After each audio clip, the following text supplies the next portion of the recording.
Bunnies will consume their own under stress, I say nonchalantly, and the five of them stop walking and look back at me, shocked. What the fuck did you just say? Oh, I'm sorry. Are you hard of hearing? I said bunnies will eat their own under stress. Great. Our psychopath meets his match, and now our lives are in their twisted hands. And today we are chatting about Leave Me Behind by KM Hold on. I fucked that up so bad. Moronova. KM Moronova. Yeah. That's good. That's going to get. I can't help you with that one. I'm saying KM. Okay. Yeah. Okay, so this, do you want to do it? No, go for it. I know you said you didn't like it, but if you're down to do it, do the synopsis. Okay.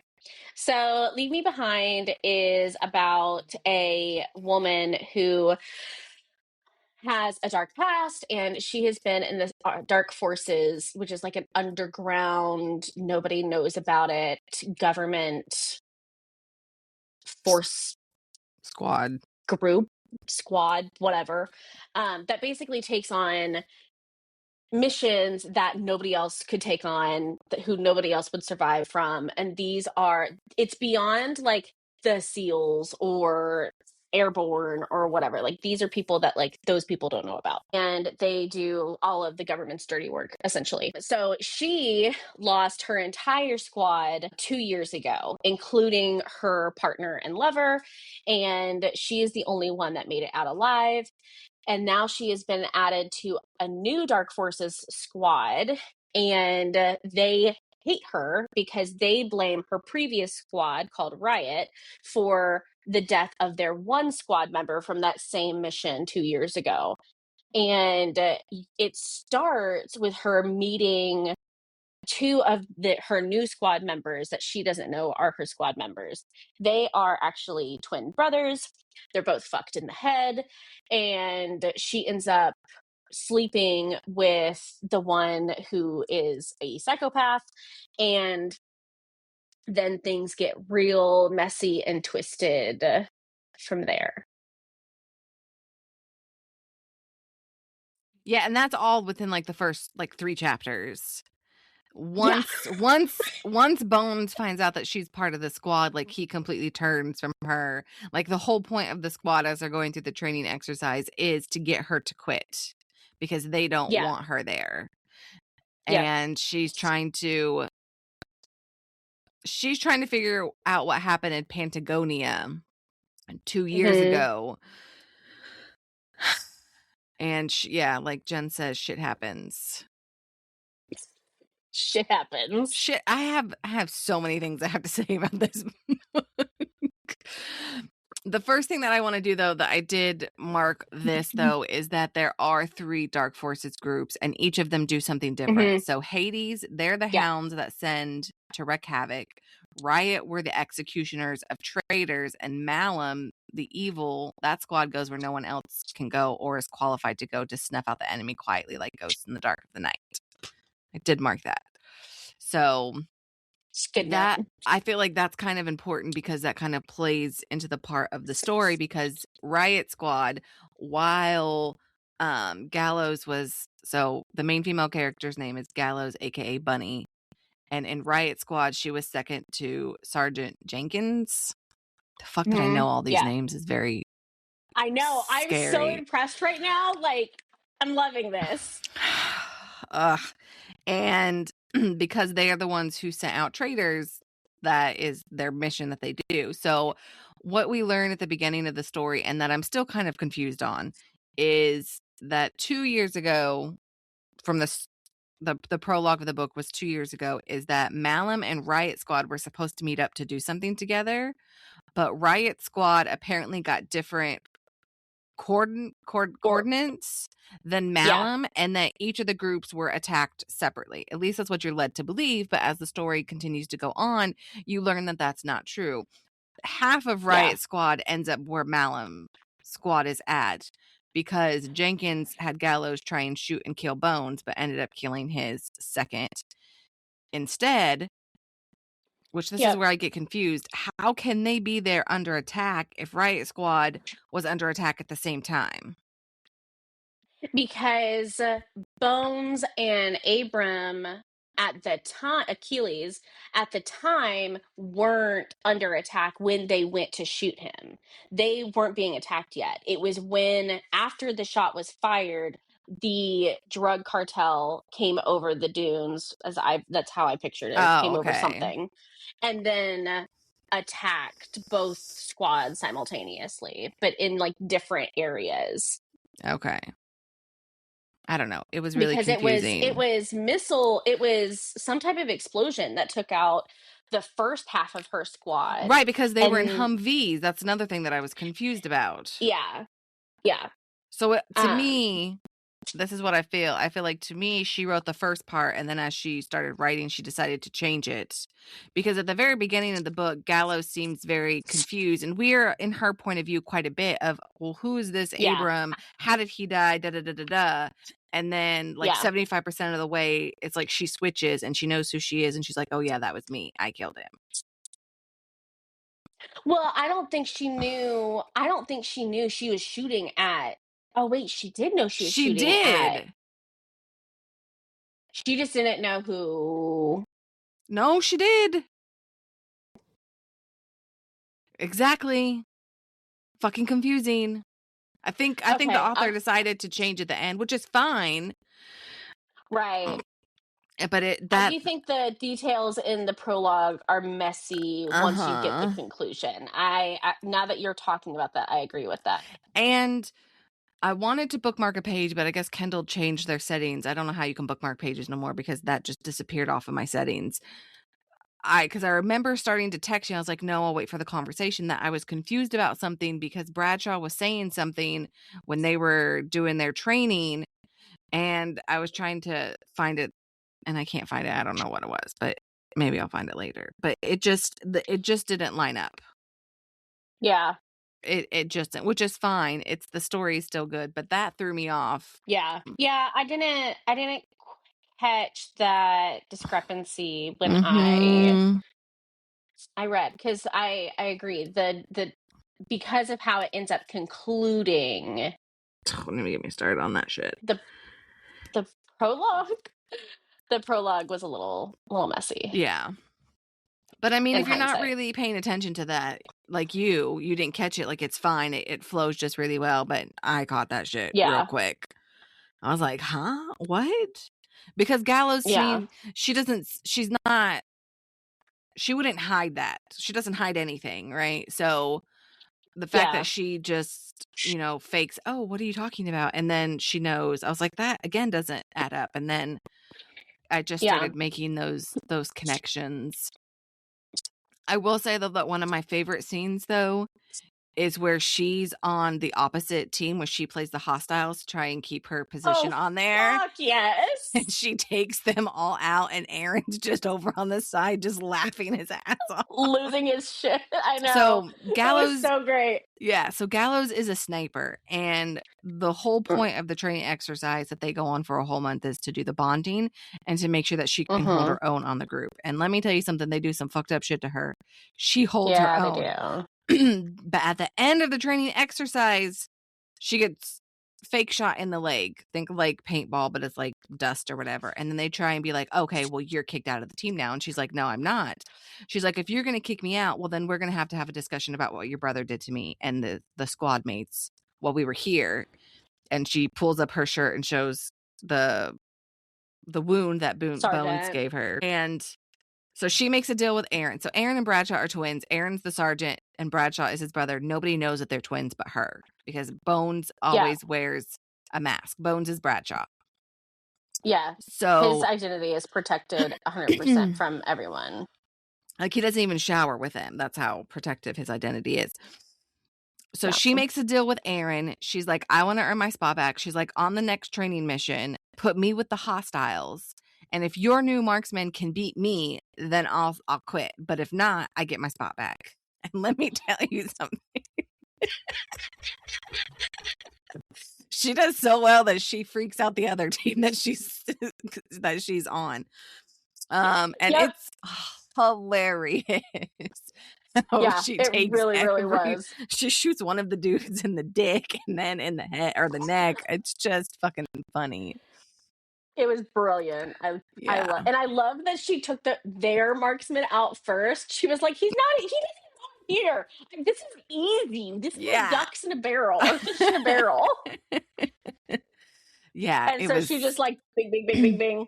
Yeah, the only one she doesn't shoot is Aaron because she's like, he's kind of been nice to me, but he's laughing. Like, they're so stunned that they got taken out so quickly. It was great. But one of the things that's happening simultaneously that you may catch on part of it throughout the story is Gallows is there because she's trying to figure out what happened when both of their squads were hit, because she's like, it was a setup.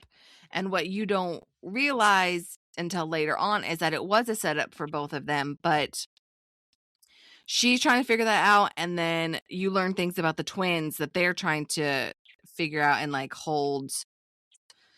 So at the end, you find out that Jenkins is not a good guy. I mean, none of them are good guys, but like, he's really not a good guy, and that he's doing underhanded deals, and that Aaron and Bradshaw were doing underhand deals as well. And Aaron used to do deals with Jenkins. Well, mostly Aaron, but Aaron and Bradshaw are a team because they're twins, wanted to, I guess, elevate himself or have more power, do something different. And so essentially stopped working with Jenkins. That's what I'm catching from it. I don't think that they betrayed them, but I think they just stopped working with him.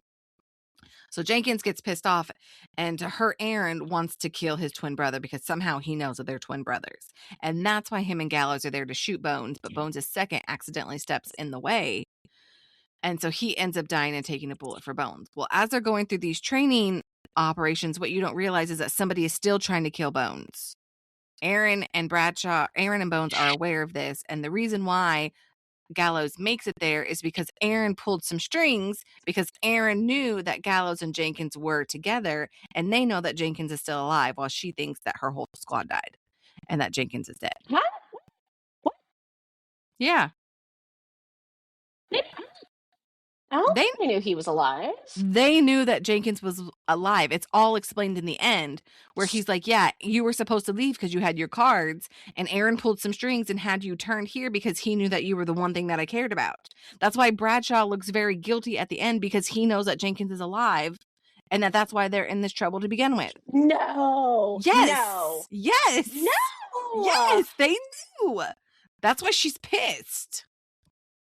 And that's why she's got that heartbroken look before she decides to save them. She's like, well, I'm still going to save them because, she loves Bones. They knew that Jenkins was alive.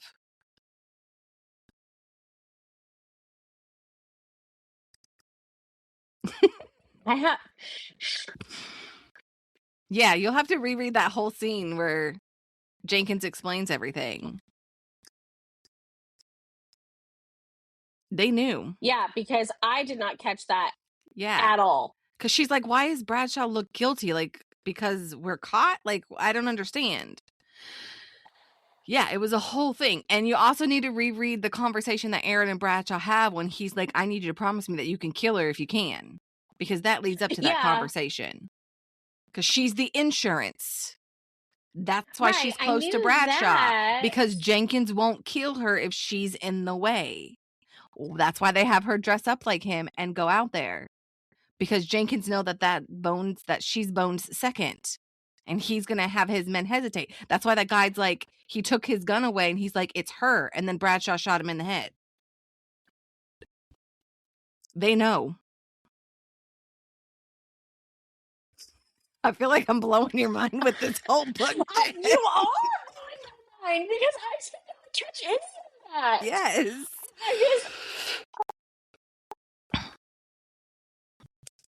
Yeah. That's how I interpret it, and I am like 99% sure. If I can have all these names right, I'm pretty sure I got this right, okay? So confused right now. I'm telling you. Fuck. I feel like I need to like reread this. Yeah. Just search the name Lee, because Lee's only mentioned at the end. He's the handsy dude, or search the keyword handsy, because that's the dude that grabbed her crotch, and that will take you to the scene towards the end. I'm there-ish. I'm just okay. And the fact that I fucking know those names, shit. Seriously, I'm freaking out right now a little bit.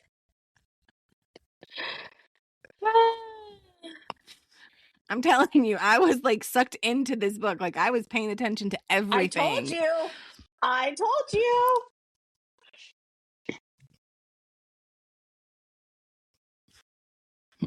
Yeah. So that, and then up until that point, everything was great in the book. I love, so what she does to say, so Jenkins and them had kidnapped, they captured Aaron. They beat him almost to death. And what Gallows does is she makes a deals with Jenkins. She's like, don't kill them. She's like, I want them to know that we're alive and that we're together. Let them go and know that if they ever come back, that we will kill them. I will kill them. And Bradshaw's like, I love you. Tell me that you love me and I won't stay. And she doesn't say it. And so he leaves with his brother. But he knows that she did that to protect them because otherwise they would have died. Everything up until that point is great. Everything after that point is trash.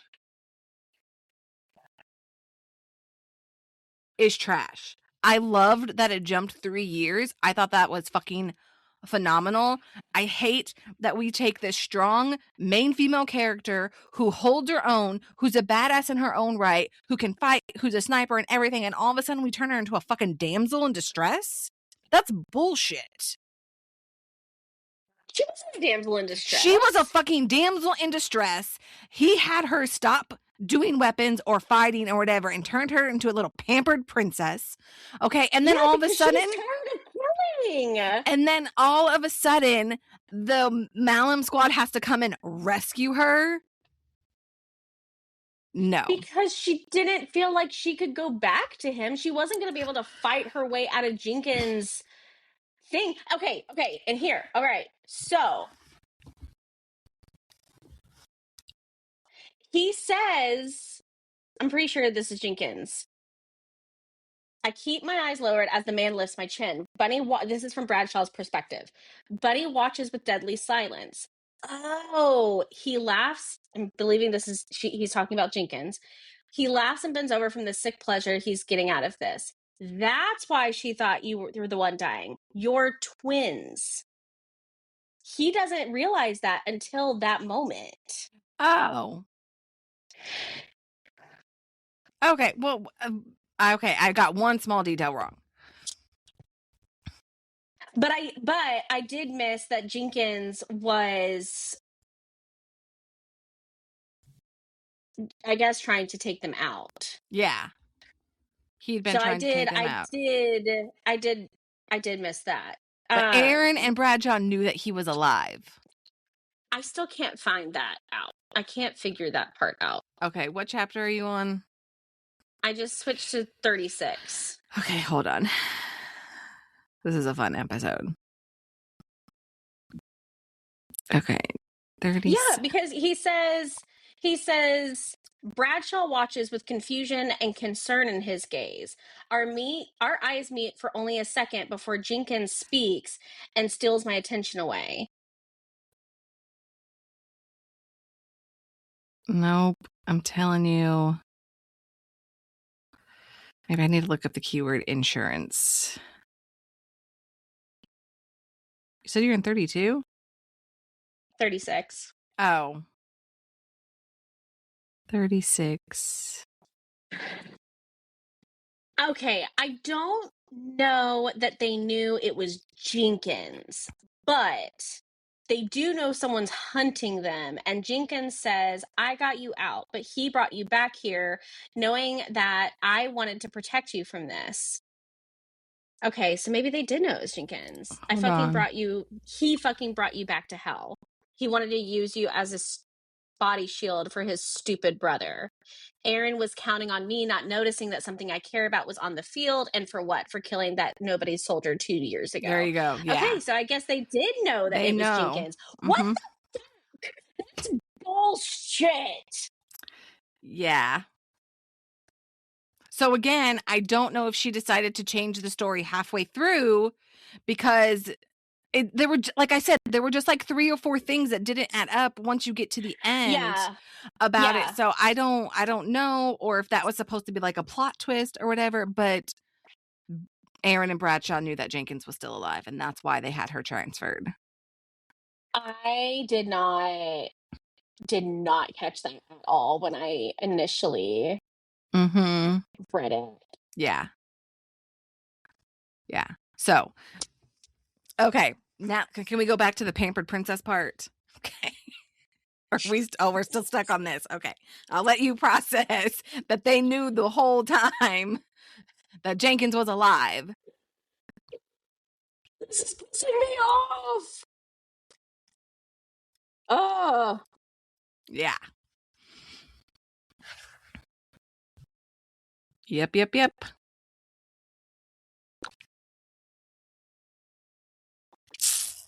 All right. So anyway, moving back to Princess Bunny. Yeah. I really should have seen that you would have hated that aspect of it. I liked it. Okay. Let me rephrase. So it jumps 3 years. She's been with Jenkins. Okay. I have questions. Yep. I hate this whole part. And he doesn't want her killing or fighting or whatever. And so she's just gallivanting and whatever, being a pampered princess. Yeah. Here's the thing though. I could have understand if they would have set siege to where they were at and then she would notice the signs and be like, they're here and fight her way out. But that's not what happens. They just somehow casually just stroll in the place. They're like, oh, we're here to take you home and hold her hand. They're all fucking holding her hand as they're walking out of the damn thing, which is how Harrison gets shot in the fucking head. Like, why aren't they holding guns? Like, I don't understand. And then all of a sudden, everybody dies just to get her out. Not like, everybody, but a lot of people. I'm like,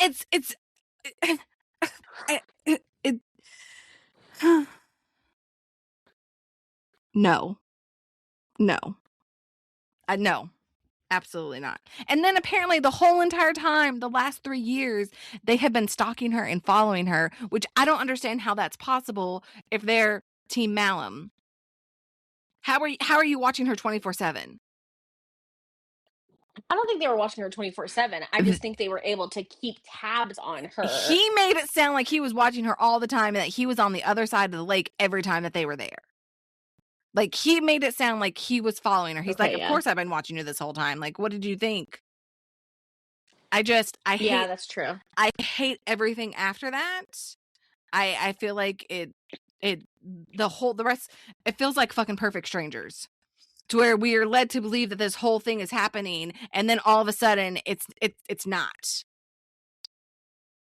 Well, I think we do get kind of an explanation for that at the end, because Bones Bradshaw was ready to like go get her the day he walked away. Yeah, but no. Jenkins... I'm not upset about them waiting the 3 years. Like, 3 years is not a problem. I've loved that they were separated for 3 years. Like, I think that was a genius idea. As soon as I saw the 3-year jump, I was like, I have to make Mistie read this. Like, there is no world where Mistie can't read this now. Yes. My problem is it's set up like they're rescuing the damsel in distress. Because if she wanted to leave Jenkins and not necessarily go back to Bradshaw, she could have taken everybody out and left. Right. I do not. So I don't know. Maybe I wanted it to be more clandestine. Maybe I wanted it to be more, she goes somewhere and she receives like a message, or like a plastic bunny is sitting somewhere and she like, I just didn't want them to just walk in and be like, we're here to rescue you. And that's exactly what they fucking did. And it was just, let's hold hands as we walk out the building so Harrison can get shot in the head because he's too busy holding your hand and not holding the fucking gun and paying attention to the surroundings. Like, I don't understand. Yeah, I will say, I will give it to you that I feel like they could have handled the extraction better, because I do agree that I feel like you went from like this high level dark force best in the business type of situation to like losing half their people in one mission, All of them except for Aaron and rescuing Bradshaw. her. Yeah, rescuing her. Yeah, so like I'll give you that point. I feel like that could have been done better. But I will also counter argument, because that's what we do here. Very well. Yeah. She mentions to Bradshaw that she does not want, like, she wants to try to get out there with as little violence as possible. So I think they are in a different headspace. They're just trying to get her out as quickly and quietly as possible instead of necessarily treating it as a clandestine Yes, she extraction. does And say, that's where they fucked up. let's not kill if we don't have to, because she's like, a lot of these people are misguided. Like Paul, he's misguided, you know. Right. But Right. that I was still so doesn't. happy that Paul survived. Yeah. Who the fuck cares about Paul? I care Okay. about Paul. She spent 3 We years with lost him. Harrison. We lost Yeah. Peter, and I don't know what the third dude's name was. I can't remember.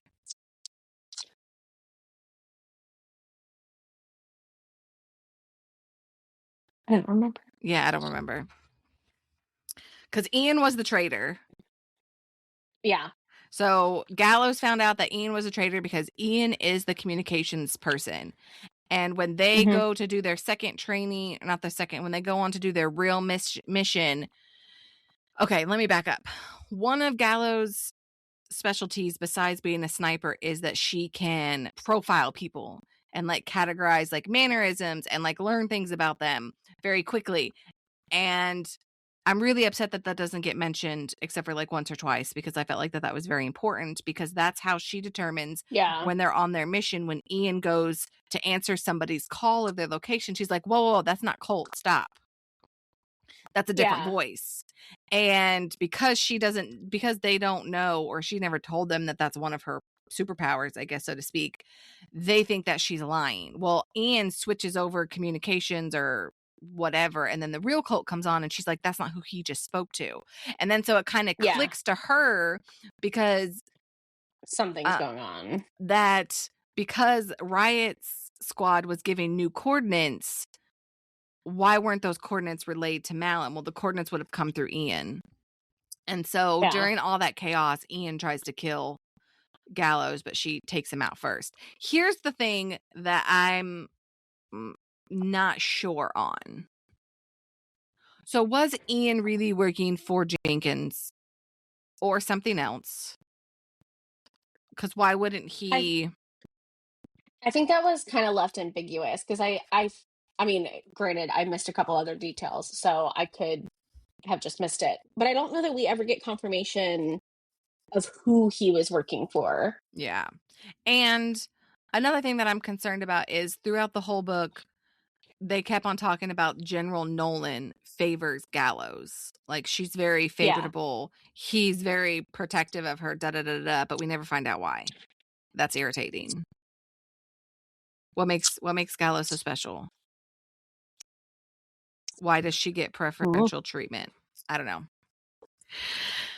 Not saying that she does, but because that's the threat that she uses. And so I liked the epilogue. I liked that they got out, that they're living in Scotland. It's been another 3 or 4 years or 5 years or whatever. You know, Yeah. Gallows And they're and all living Bradshaw. together. Yeah, they're all living together. They have, Gallows and Bradshaw have a son. His name's Nathan. He's super cute. But yeah, that just one quarter of the story is just trash. Yeah. Just trash. Yeah, I hate it. I don't disagree. I feel like it definitely could have been done better. I'm weird. I'm kind of glad that she got 3 years of like just living life with Jenkins.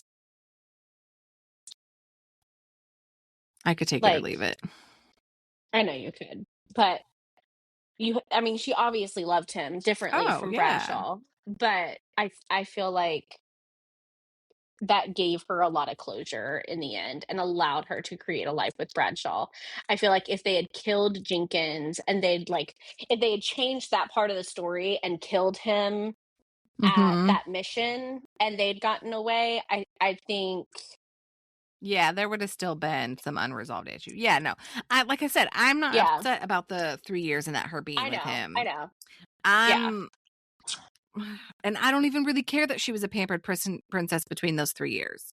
I care about when we jump back on the screen and it's been 3 years and she's a damsel in distress, and I just don't like that. I'm shocked that you're pissed people died. It's no. Unnecessary deaths. There was no reason for them to die. Because like you said, this is the #1 squad, hit killer squad in the fucking world, and all of a sudden they're just being taken out? Well, but they're going up against the #1 hit squad in the world. Like they said Jenkins is the best in the business. Yeah, Jenkins, but not his fucking people. No, his fucking people. They were Hades' squad. No, she killed all of Hades' squad. I'm pretty sure Hansi was Hades' squad. Lee was Hades' squad. And fucking Jenkins killed him for touching her. Oh. Forgot about that. All of Hades' squad is pretty much taken out. Yeah, true. Okay. Unless Paul was Hades' squad, but I don't know. But yeah, because they killed like 3 or 4 at the first bunker, and then they killed the rest of them at the other one, you know, that Bradshaw shot in his head, and I was pretty sure that all of them were dead after that. Yeah, you might be right. Because they don't have no more than like 6 or 7 people in a squad. I don't know. I felt like it was plausible to lose the people because you're dealing with like a barricaded, isolated. They were walking in the woods. Mountains. I don't know, trees. Yeah, they were in trees. But they were in the Labrador Mountains. So like it's still very like isolated and whatever. Like he had fucking minefields. Okay, let's take first off, okay, I'm gonna counter this. If they could make it in undetected, why couldn't they make it out undetected? And if they've been doing all this reconnaissance, why would they not know that there's a landmine there? Why would they take the route of the landmine when you could go any other direction? Because apparently they didn't fucking hit a landmine coming in. Yeah, true. I mean, you had 3 years of planning. That's why it took so long. It just doesn't add up, okay? It just doesn't add up. It doesn't add up. It doesn't. It just doesn't. I can't. So just honestly, if you're going to read this book, just stop where it jumps the 3 years and then just go read the epilogue. You don't need any of that. Okay? Jenkins dies. They have a cute moment. Read the epilogue. Yeah. That's all. I don't disagree with that, actually. I'm telling you, it's a Perfect Strangers feel. That's exactly what it is. It's not nearly as bad as Perfect Strangers. Oh I was furious with Perfect Strangers. This I can see your irritation. I agree with your irritation, but I don't feel like it's on the same level as Perfect Strangers. We were lied to in Perfect Strangers. Okay, I will give you that. But yes, it was a lie. And I don't like lying. Yeah. Yeah, that was a good point. So when you ask me to explain my feelings in one sentence, I have a lot of words, okay? I have a lot of words. Mostly because, I mean, it doesn't sour the book, but because it's at the ending, it's more prevalent to my feelings of, instead of all the enjoyment I had the first like 90% of the book, it's now tainted a little bit. And it's like, yeah. That's what I have to say about that. Whatever. So. Okay. Did you have any favorite parts beside? I know I kind of dominated with my bitching, but.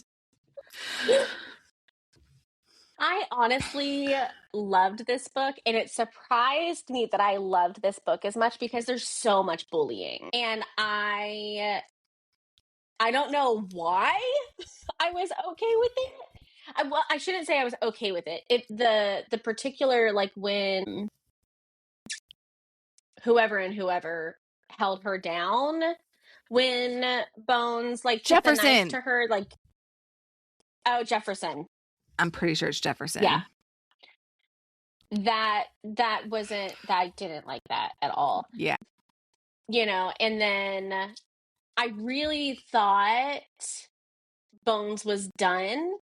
And then when he left her behind, I it's I actually didn't mind it because she's such a fucking badass. Like, she has no quit. And Yeah. that's something that we've talked about so many times. Like, when you have a strong, capable, intelligent, cunning main female character, like, and then she just continuously shows up the main male characters. Mm-hmm. Chef's kiss, no notes. I love her to death. Like, Yeah. I think that's what made it better for me, is like, regardless of how much they hazed her, how much they assaulted her, put her through the ringer, like, she just was like, I'm not leaving. Like, y'all Yeah. can go fuck yourselves. I'm going on this mission. I'm figuring out what happened, and y'all can kiss my ass. Yep. And, like, you can't not love that type of tenacity. Yeah. And I think that's why, again, not okay, but with the bully aspect, because there are some times where you read a bully romance that the woman doesn't stand up for herself or, gives as good as she gets. And I'm not Yeah. really, I love a good bully romance, but mostly because it shows the backbone of the female. So. And I haven't read a whole lot of those, because the ones I've read, they're like turning in on themselves, and I can't. Yeah. I can't. I'll have to see if I can find some good ones for you now that you're kind of just bringing you closer to the dark side, Jen.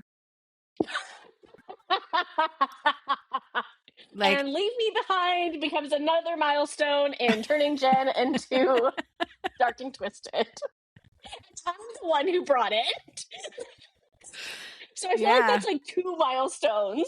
that is. That very much is. Yeah, Well, actually, I I loved do. it. If we're going to talk about bully, we're going to go on a tangent really quick. The Bonds That Tie series is a bully series, and Ollie, Yeah, gives us. but I don't feel, well, aside from Knox, can't believe I remember his name this many years later. Because it's fucking phenomenal. Oh God, he's so good. I love He him so is. much. But, like, aside from Knox, they don't assault her. They treat her Yeah. like shit, and they kind of like test her and pick on her and, kind of make her feel like shit or whatever, but, like, they don't assault her. And Yeah. that's typically where, in bully romances, I really, really struggle, is like, it's going beyond bullying, and now you're going into sexual assault. Mm-hmm. And that's where I typically really struggle. And for this book, I mean, Okay. even the bullying there, like, when he takes the knife and, like, carves up her side, yes, her, like, breasts are bare to who's holding her down, but she's not being violently sexually assaulted. Yeah. So I like that's where I guess I kind of see the difference. Like, it's still awful. I still don't condone it. Obviously, it still shouldn't happen. No, I feel like there is a difference between using sexual assault in a book to eventually bring, you know, forgiveness and redemption to a character, versus bullying and hazing that goes too far still, but you're not going as far as, like, sexual assault or rape. Right. Yeah, they might be the bad guys, but they're not evil. Right. Yeah, exactly. Yeah. And there's a difference between being a bad guy and evil. Yeah. So what was your point? What were you going to say? My thought was, I was thinking then for season 8, our next trope conversation could be bullying. So I don't know if I'll keep that in or pull it out, but it could be a teaser. So especially now that. I know. You're going to kill me. Why am I going to kill you? Well, you're not going to kill me. You're going to celebrate, and it might kill me. Oh, okay. So one of my best friends, like we've been best friends since we were like 15 and 16. She reached out. She reached out to me a couple days ago, and she was like, "Have you read the Devil's Night series?" I was like, I have been trying to get you to read that for years, Jen. Years.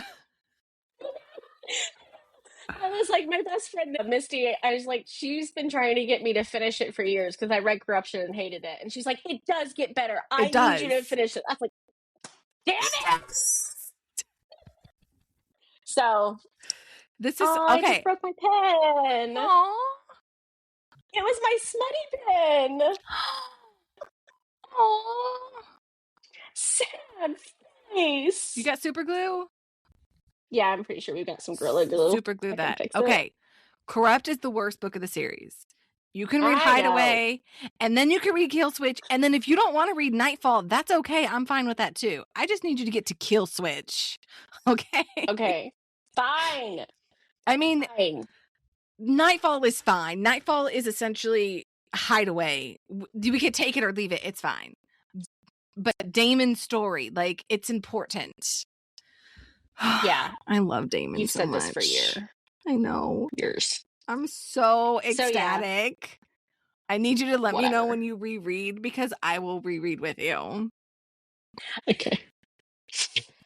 All right. Is there anything else we want to cover in for Leave Me Behind? I really liked the cover. Yeah. Now there's 2. I noticed there were 2. Oh, there are. Yes, the people one. Yeah, even though I don't like people, I really like the cover. Me too. I love that she's a marksman and you get like that graphic above both of them and she's holding her K-bar over him. It's just it's perfection. I want that on my shelf. Yeah. Okay. Other than that, I just want to reiterate, read it up until it jumps 3 years and then skip that and go to the epilogue and you will be happy. That's it. Pretty much. Yep. So rating? All right. Darkness. It was a force. Oh, darkness. Sorry. Sorry. God. A minimum of a 3. Yeah. Okay. Because I feel like the darkness a lot on page. But I feel like the darkness is mostly like their turmoil and struggle. Right? So if we think about the darkness on the page, actually there's a lot on the page. There's a lot. You have multiple people get killed and it's on page. You have her get carved up on page. But it's not graphic. They're in the military. They're a secret branch of the government. They're on missions. That's expected. Like, it's a war essentially, or a battle. Yeah. Yeah. Violent missions. Yeah. Like, I think a 3 is good. Okay. If we were going to do it, what makes it a 4? If we were going to push to a 4? I don't know. I have to look at the scale. Let me hold on. Okay, so this is why I was thinking it could possibly be a 4. So in our rating, we say manipulation, check, coercion, check, profound emotional turmoil, check. Okay, romantic relationship may border on toxic, check. With characters grappling with their darkest desires and impulses, check, check. Intense and gritty elements, check. Explicit content, check. Graphic violence and psychological trauma, check, check. Not recommended for sensitive readers. Check, check, check. So actually, I changed my mind. It's a 4. Okay. It's a 4.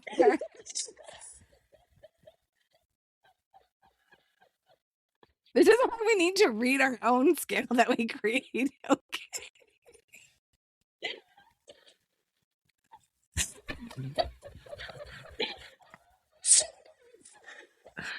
Oh my gosh. Oh, that was Well, great. it's so smart that you put it in the calendar invite, and it's so easy to find now. Yes. Yes. Okay. Oh, Yes. 4. Level 4 darkness. yeah. Just a little.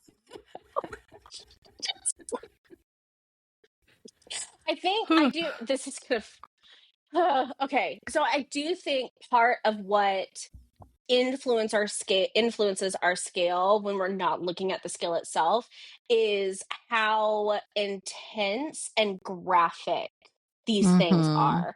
And like in this case, all of those things are happening, but I still think like the dead tailors and Yeah. soldiers thing is still darker than this, Oh, for sure. you know. Just book So 1. you fuck yeah, just book one.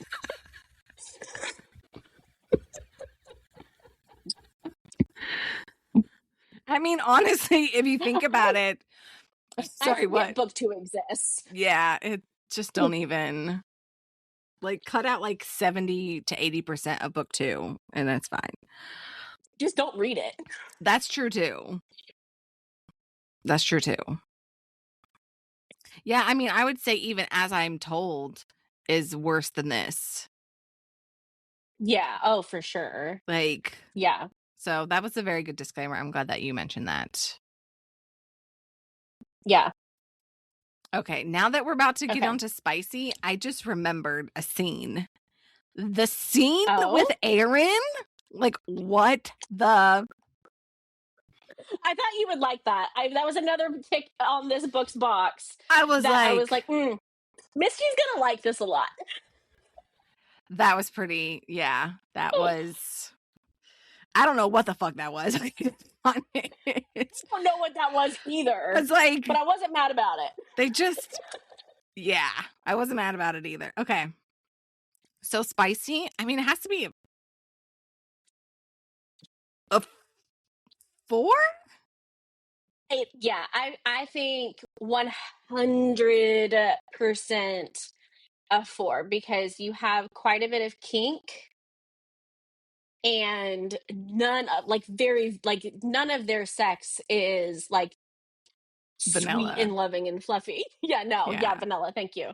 I mean, just the fact that Jenkins fucks her in front of Bradshaw is, I think, makes it a 4 on of itself. Oh, I forgot about that. Yeah. And then Oh masturbating god, with I his think I kind of twin? Like, what? she masturbates with Aaron. Oh, I thought they Like, had sex. no, they didn't have sex. They Are you just sure? I'm sure. There was no penetration. Yep.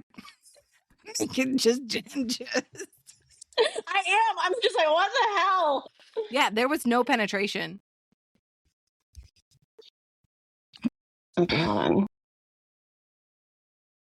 Yep.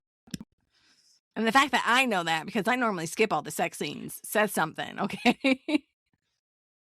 No penetration. Oh. Aaron knows how Bradshaw feels about her. He's not going to have sex with her, but he will fuck around with her. Okay, yeah, you're right. Uh-huh. I totally thought. Nope. That's why I was like, I don't know what the fuck it is, but I wasn't mad about it. I don't know what it is either, but wow, all right. I mean, they basically did everything but penetration. Yep. But regardless, it was hot, and we're not mad about it. And then Jenkins has sex with her in front of Bradshaw. Yeah, I do. I forgot about that, but I do remember. The fact, I remember that. Yep. It just broke my heart. That was very sad. Sure. That's a lie. It wasn't sad to me. I was just there for the ride. Yeah. I was like, I mean, I guess so, but I don't know how I felt about it. I didn't really care, I don't think. Yeah. Yeah. So I definitely say a 4 for spicy. Yeah. Because even though there was only the 4 scenes, there was the first time they had sex. I am not arguing with you about how many scenes it was because I don't remember. Yeah.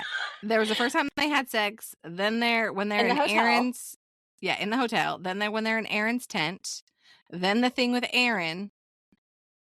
And then the thing with Jenkins. Well, I don't count all the 3 years that they were like having sex. There's only 4 scenes. No, they had the spicy scenes in the bunker.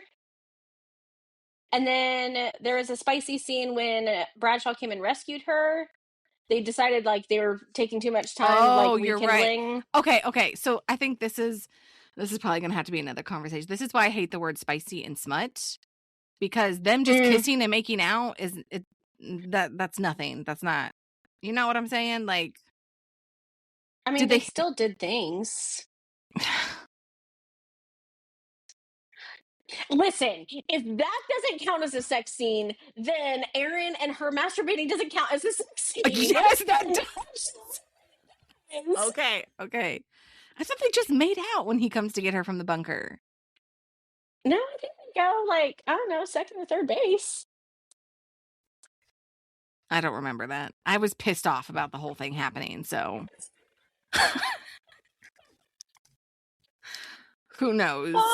They could have fucking become president of the United States for all I know, and I've been like, this is stupid. Why are they rescuing her like a damsel? Oh my god. Okay, overall, I would say probably before this conversation, I would have rated it closer to a 5 because I really, really enjoyed this, and I would very probably read this again. Mm-hmm. But I agree with all of the discrepancies that you've pointed out. It's not going to change my opinion all that much because I still really like it. So it's going to be a 4 for me. Okay. I'm a 3. I figured. I really enjoyed it. I liked it. I will definitely recommend it. Potentially reread it. I don't know. Maybe if I bought like the cover, the paperback, I might reread it. Or if I'm just looking for a really badass female character, like I really loved her character. I love that her nickname was Bunny, even though she hated it and they called her Bun or Bun Bun. Like, yes. Yeah, I love that too. But I'm too tainted by the end. That's not the ending. I mean, I wanted them to be together, but that's not how I wanted them to get together. So I'm going to have to say a 3. If I would have had the ending, the little rescue as I wanted, it would have been a 4. Yeah. But it's a 3. I could probably go on and on about this book, so. I know. I really, really enjoyed it. Like, it was another book that I bounced between audio and Kindle. How did you come across it? One of the Facebook groups. Somebody asked, I don't even know. I don't think it was anything that was particularly stood out. I can't remember what it was that I was just like, oh, that sounds interesting. And then I was sucked in so fast. Yeah, same. So definitely want to read that author again. Mm-hmm. All right. Anything else we want to? Nope. Okay. Well, team, that was it. It's been fun. It's like our longest episode, I think, of this season. I think it was. Yeah. Thank you so much for enjoying this episode with us. Let us know. Have you read Leave Me Behind? I'm sorry, I am not going to repeat the author's name because I don't want to mess it up again. Just call her KM. Yeah, KM. So let us know. And then do you like bully romances or not? Let us know. Tag us on Instagram at Bones of the Story, and we'll see you next time. Thank you for joining us on the journey into the shadows of love, where dark romance stories come to light. We hope you enjoyed this episode of Bones of the Story as much as we did. If you did, don't forget to subscribe and leave a review. Your feedback means the world to us. And to stay updated on all things dark romance, follow us on social media. You can find us on Instagram, TikTok, and YouTube. We'd also love to hear from you. Share your thoughts, ideas, or even your own dark romance stories with us. Drop us a line at bonesofthestory@gmail.com. Remember, our next tantalizing episode is just around around the corner, so keep your hearts open and your senses sharp. Until then, embrace the darkness and let the stories continue to stir your deepest desires. This is Misty and Jenn signing off from Bones of the Story.